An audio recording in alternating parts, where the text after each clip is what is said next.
Previously, in spring of 2020, we've been cruising through the Bahamas and generally southwards towards the Panama Canal. From there, we hoped to start our Pacific crossing. But then COVID struck and locked us down in Grand Cayman for 2 full months. By mid-May, with the hurricane season fast approaching and countries closing their borders, we decided to head back to the USA while we still could, with the hope of starting again at the end of 2020. We sailed up to Florida, then north to the Chesapeake, and finally back to Harrington Harbour and into our usual corner of the yard, safely tucked away from the summer hurricanes. But by autumn, it became apparent that cruising the Pacific was still going to be very unpredictable.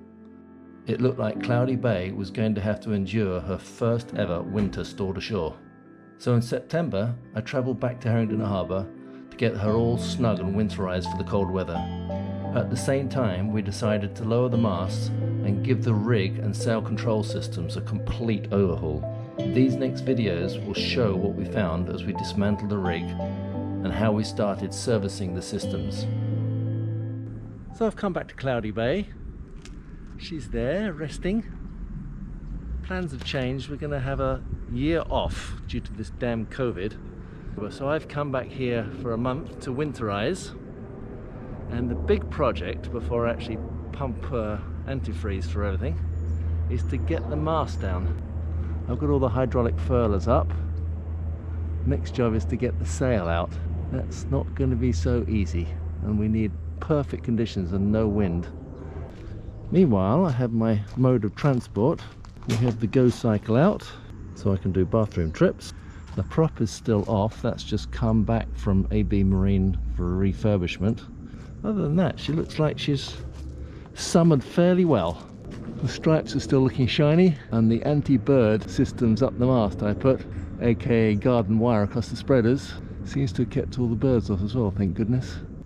First thing I did yesterday was clean up all the decks. It gets so black here near Washington and Baltimore, all that pollution in the air. And now I've lifted all the guards on the shrouds here and started to WD-40 them, ready to hopefully undo them easily. And at the front, I've just released all the hydraulics, lifted all the furlers, because we'll take off the forestays first and lay them down because they're pretty heavy, these things. And for the first time ever, the sail's down with just 2 people. Not the most elegant drop, but it's going in the dumpster anyway. Much easier than doing it on the deck, that's for sure. Thanks for your help, Ray. I could have done it by myself, but it would have been so much more difficult. I don't think so. All neatly rolled, ready to take down to the sail off to see if anybody actually wants them.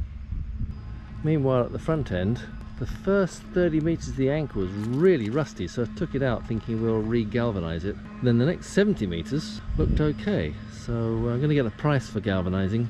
I think we might just end-to-end it. Ray and I took the forestay off yesterday.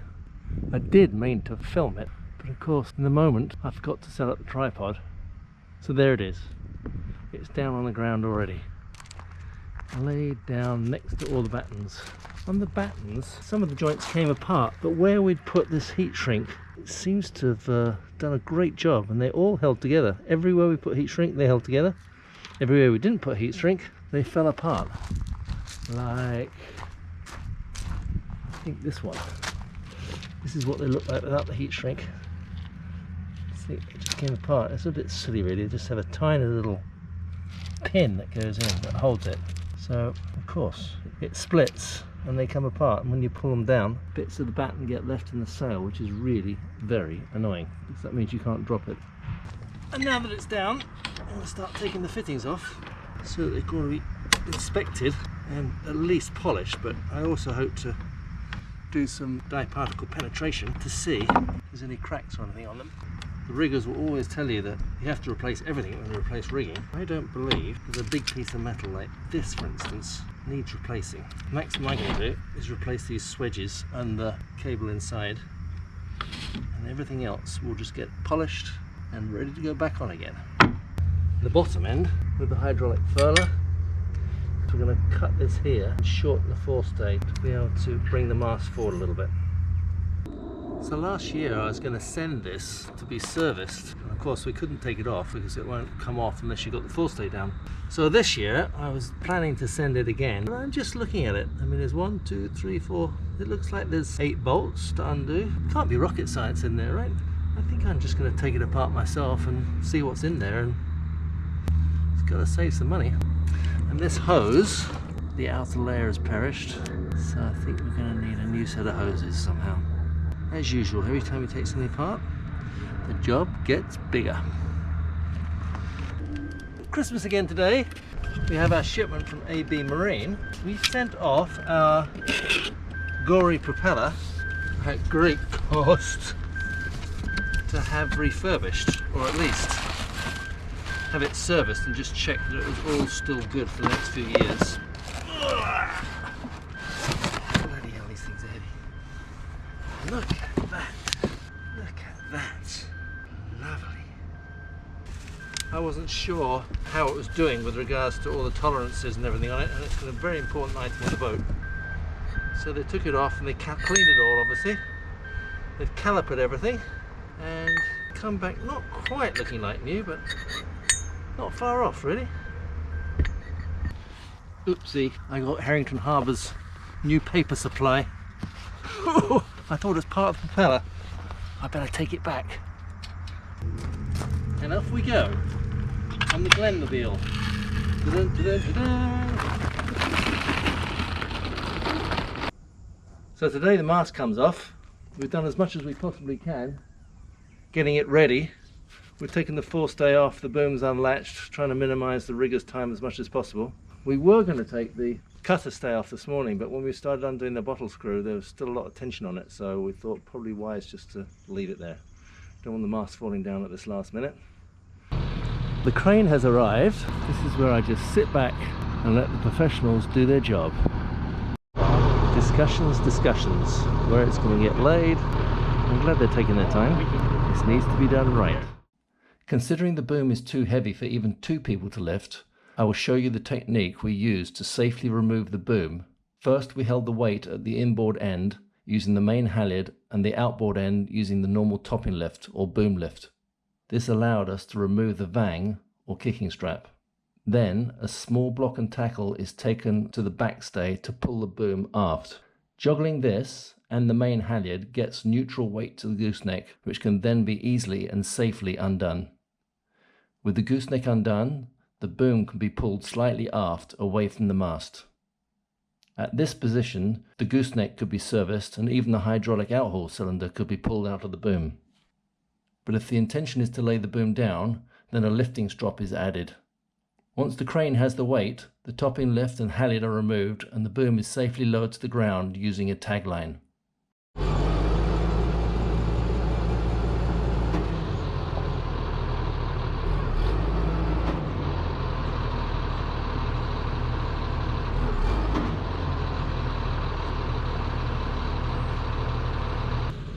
And this is where Dan goes up the mast to put the sling on. Ready, go for it.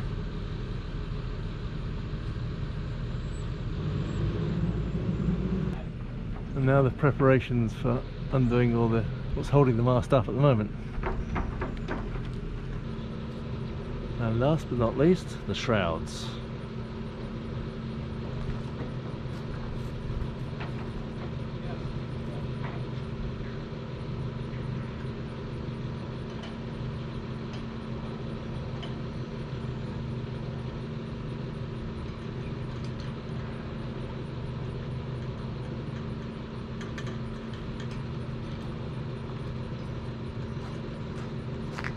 So we're down. I don't know if I can catch it on the camera here, but this is what got us very frightened. Look at the crack on that swedge. That is very dangerous. This crack in the swedge made my decision very easy. We will now replace all the standing rigging, or at least any part of the rigging that has a swedge. Now that the mast's out, we have to remove all the standing rigging. Quite a big job. So I've labelled up all of the pieces like this, so really all the riggers have got to do, get new lengths exactly the same, new swedges, swedge them on and you can put it all back together again. And the question is, is this insulator still okay to put back up or not? It looks like a pretty chunky piece of metal, but I don't know what goes on inside there. After a full day working on the mast, managed to get all the shrouds and halyards and everything stripped off. It's taken all day. And then tomorrow I shall take the spreaders off.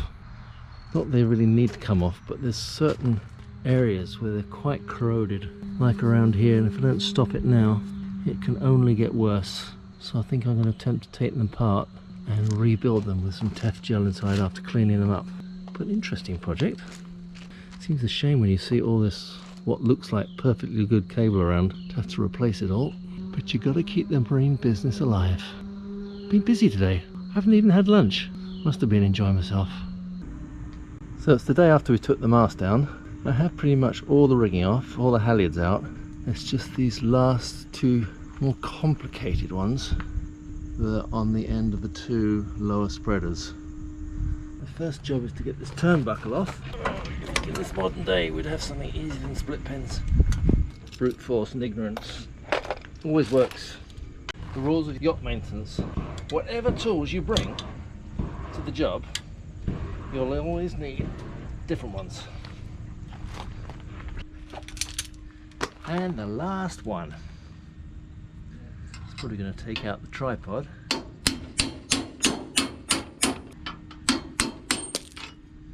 Pin out. Let's see if we can get it out without knocking the camera over. Okay. That off. One last one to knock out.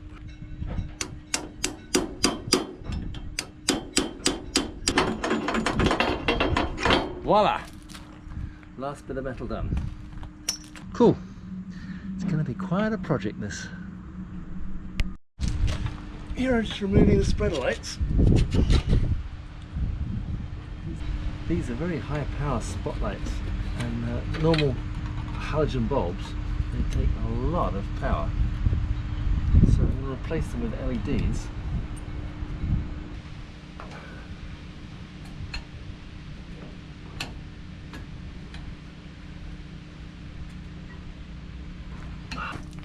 It's a matter of juggling things around a bit, get the pins out.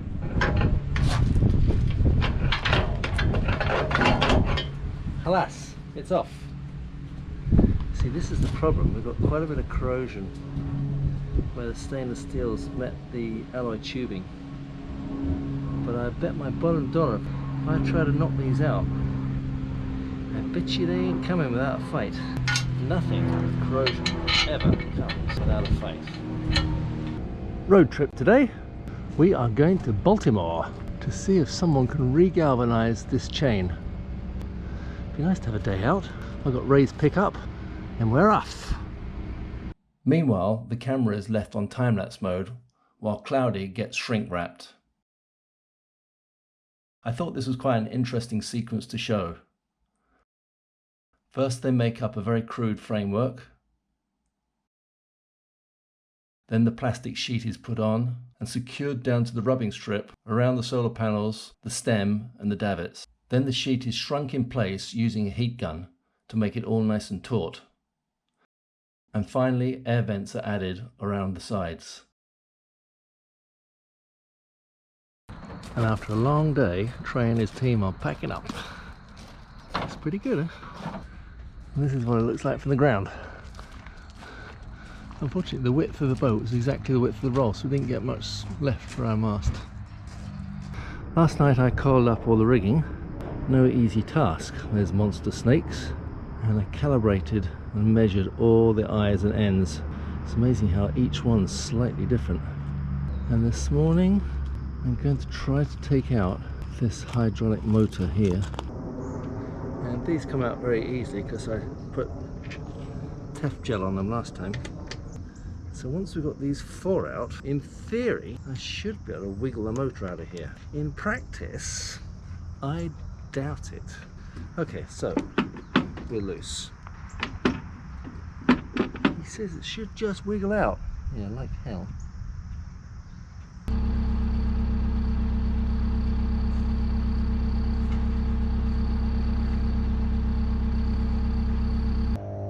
now got all the mast all vertical and held in place, so I've taken the other spreaders off.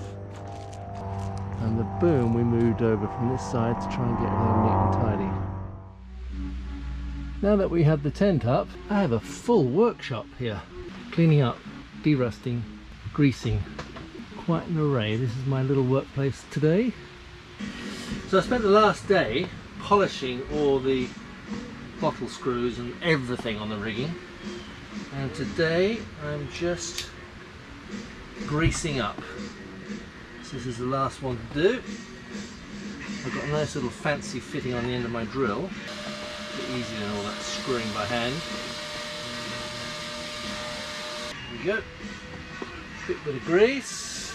I'm just going to grease the bit that actually goes into the bottle screw. We'll grease the rest when we actually put the rig back up, which will be goodness knows when. Back in it goes.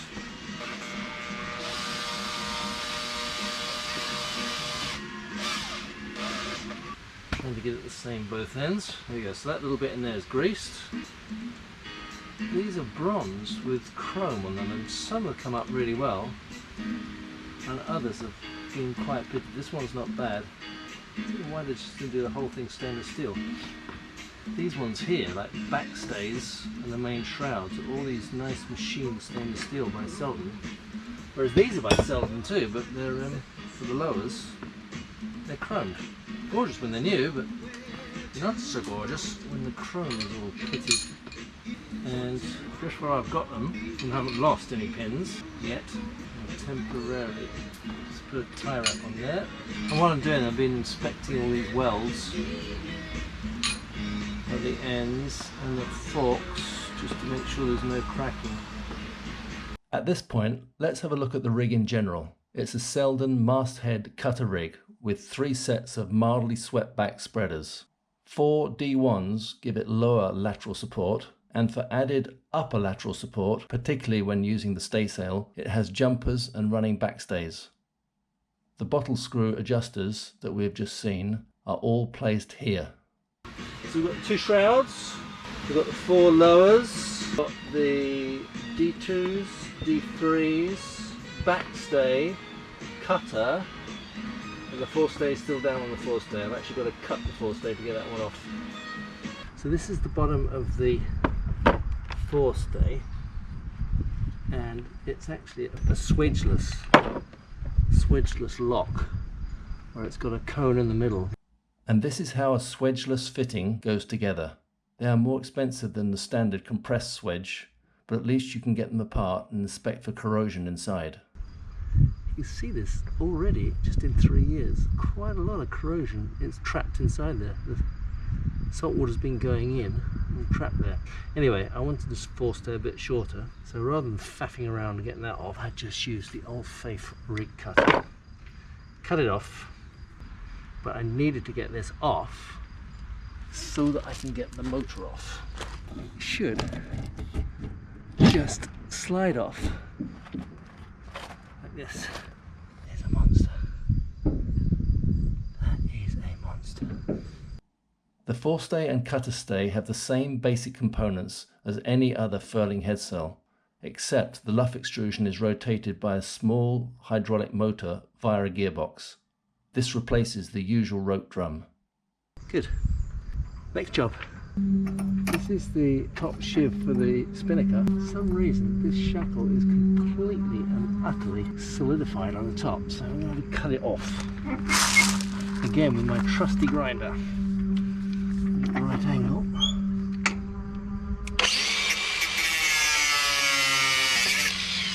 Very useful grinders these for the battery, especially if you lose the rig and you need to cut it off. I've got 4 or 5 batteries. For sure you'll get through a few batteries cutting rigging off. Of course the objective is not to lose the rig. So back to the boom. I think we're going to take out these hydraulic hoses.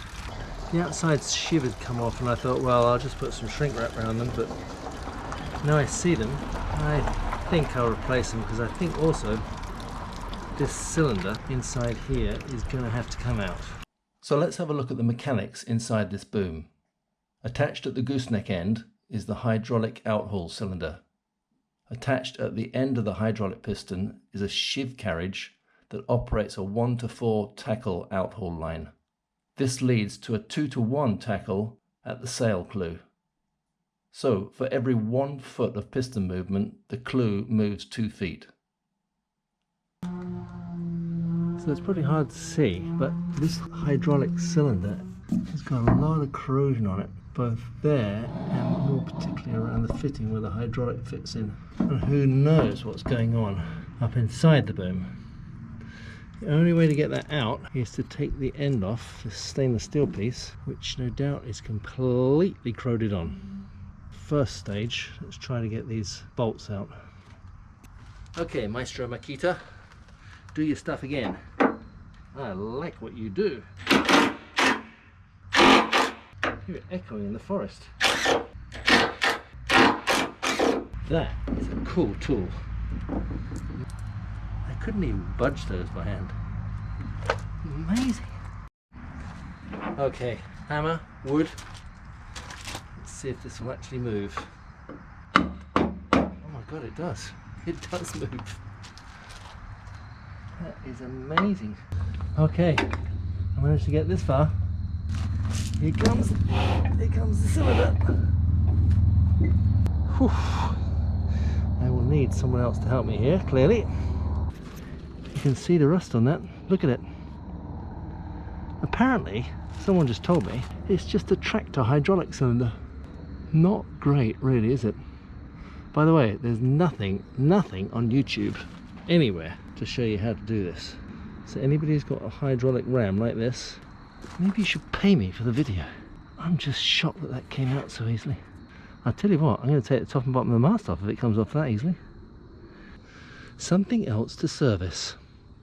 And now, get to these hydraulic hoses. Pressure on that. Over the jar, one off. Okay, that's one. Let's try the other one. Booyah! Okay, perfect. So it's basically just a piston, and one side pushes, one side pulls, and the other side you've got a 4 or I think 6-to-1 purchase, the opposite way around you'd normally have. So 1 foot movement on this, you get 6 foot movement on the outhaul. That kind of tells you how powerful it is. So pay attention, children. I'm only going to show you this once. It took a bit of effort to do it. It's one of those things, once you've done it once, you can do it 1,000 times, even 2,000 with your eyes shut. Before we continue with any further patronisation, here's a quick glance at the in-mast furling system. In essence, it's pretty much the same as the foresail furling, except that the system is housed inside the mast and therefore more difficult to service. Unlike the foresails, the mainsail is squeezed into this finite space inside the mast, so tidy sail rolling is absolutely essential if you don't want a big jam. The other difference is that the luff extrusion is held under tension and centralized at its ends by the top swivel and the tack swivel. By contrast, the foresail luff extrusion is only held at the bottom and has no top swivel. It is supported by the forestay wire that runs through it, which it also rotates on. There is no similar wire passing through the luff extrusion of the mainmast. And this is the tack swivel assembly in more detail. So first thing, to get this motor out, you have to spin the motor. I use a winch handle on a drill. Spin the motor a little bit so that this bolt in here can be removed. Voila! That disconnects the motor from the drive shaft that goes up to the furler. Next, something I've already done, undo these screws here. 1, 2, 3, 4. Now with that big bolt out, you can go in there, and this bottom section, this bottom universal joint is actually on a slider. So you can literally just push it off, let it fall to the bottom of the mast. You see it's a universal joint in there. That is now disconnected from the motor. Then, voila, watch this, it's tricky, it comes out like that. Isn't that freaking amazing? It only took me like 4 hours to work it out. Ah. Let's see if I can show you what's going on inside. You see, this here is the universal joint. Get my hand in there. And like I said, it slides in and out on a slider. In fact, you can pull the whole thing out now. Okay, now I've got it on the ground, it's probably a bit easier to show you. So this is where it is in the mast. This here is the universal joint. You can see it goes around everywhere. That was on there. This big bolt, which came out through this hole, like this, disconnected the universal joint from the motor. And then by way of this slider here, ingenious. Smart fellows, these Swedes. That position something like this, you can just push this off on the slider. This one stays still, and that releases it and lets you take the motor out. Simple city, once you know how. The know-how is worth a lot of time. This morning I'm off to Weaver. I have the pickup in tow. See if I can hold the camera still without falling off the bike. The trailer in tow. Lovely job. The nice thing about going down to the workshop is that it's all downhill. As you can hear, everybody can hear me coming. The stainless steel is rattling in the back. Just need to make sure nothing bounces out. What a beautiful Maryland autumn day again. Chilly today though, 15 degrees. I think shorts and t-shirt weather is over. So this is inside Weaver, where they make the sports fishers. There's a big 76 or 79, or a big one in there anyway. And this is my buffing wheel. Let the buffering begin.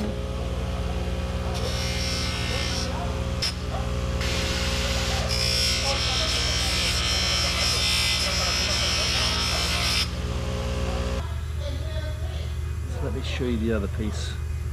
And don't you dare say they look the same. Yeah, actually this one isn't too rusty, but you can definitely see the difference. This is the cables houser, but it always seems to rust every time I hand polish it. So hopefully this buffing gives some proper polish on it. Man, that is satisfying. So here we are back at the boat with a bunch of shiny fittings, and I have butchered our Furlex top swivels. These little bar stewards had this nut and bolt here, and then the bolt was into a locking recess here in the plastic, which of course it just span on both bolts on both swivels. So I had to sadly butcher this piece with a hacksaw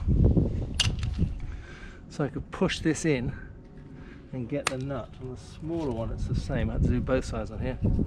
See, oopsie. I had to push that in just to be able to get that nut out where it was swiveling around. Same deal here.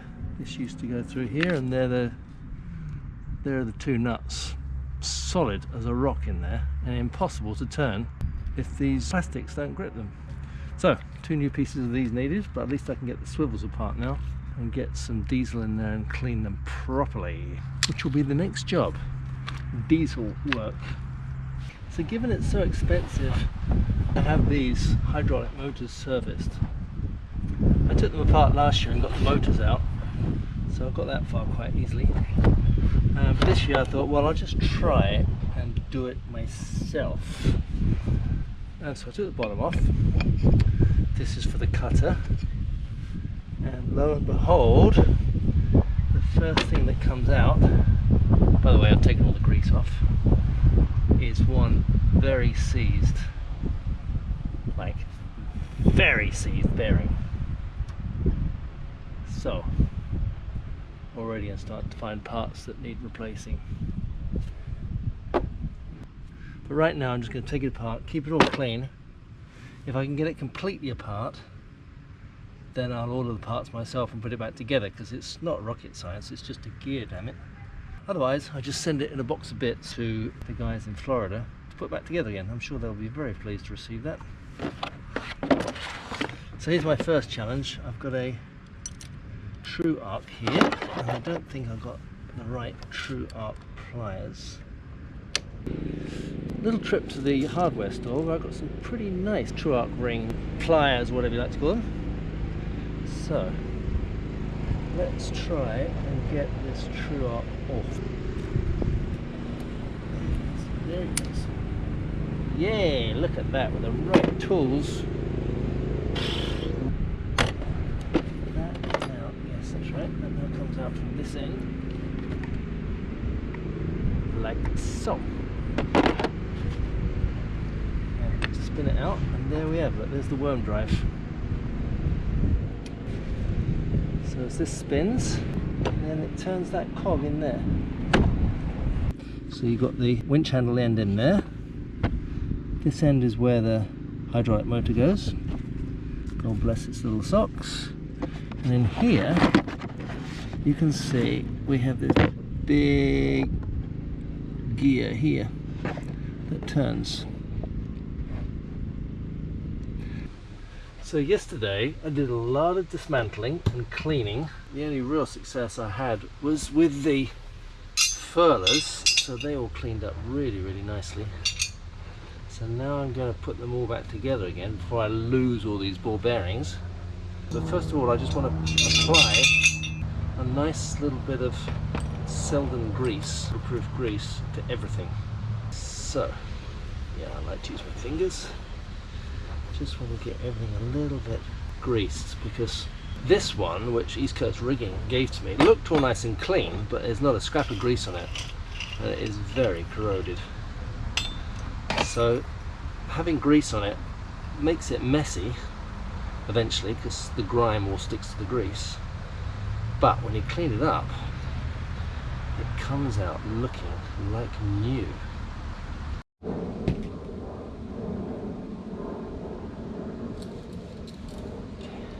So I'm having to put this one on hold. This is the cutter Furlex, because I can't get that true arc ring or retaining ring out at the moment. My tool, which I bought yesterday, just will not open wide enough, so I'm going to have to go to one of the engineering shops tomorrow. So that one's in the back burner for now. Now I shall start on the mast Furlex. First of all, I'm just going to take out the actual hydraulic motor out of the gearbox, because and this you'd normally have to put these tiny little screws, screw them in to pull this out, but I bet you this comes out by hand. That's actually got a suction on it because of the grease. There we go. Oh shit. And there's a lot of water in there again. Damn. Okay, well, good catch. See the brown grease? That is not normal. So somewhere in here we've got a seal that's not sealing. Anyway, for the video, that's what the hydraulic motor looks like. It's pretty small, huh? I think with this one we're going to have to go downstairs because it's not good. Watch, I bet you see water coming out of it. See? Look at that bloody water. Oh, good news is, it was the right time to service them. So I took this off. That can go into diesel for soaking. I just got that true arc ring off that side, or retaining clip. So now this should, with the help of the worm drive turning a little bit, come out that side. Again, there's the worm drive. Thank goodness the bearings do actually still seem to be operating there. How's this bearing here? There we go. Yeah, it's rusty, but it's still turning. Maybe I should just send them for service and spent some money and kept clean myself. What do you think? Nah, that wouldn't be any fun, would it? So again, we'll get the maximum grease off that we can, and then in it goes. So those of you considering getting hydraulic furling, have you changed your mind now? Normal drum furling with a line is so much easier, isn't it? Certainly very appealing right now, just to pull on a line on a drum. So here I am clearing out the bearings. Just done this one, look. It's all pretty good. Look at this. Not like it's on a Formula 1. I mean, it goes around like half a revolution per second. when we're furling. I bought one rusty chain into Baltimore Galvanizing, a rather dubious looking place, at the dead end of a road. And we have got back one nice galvanized chain. Look at that. Look at that. That looks pretty damn good.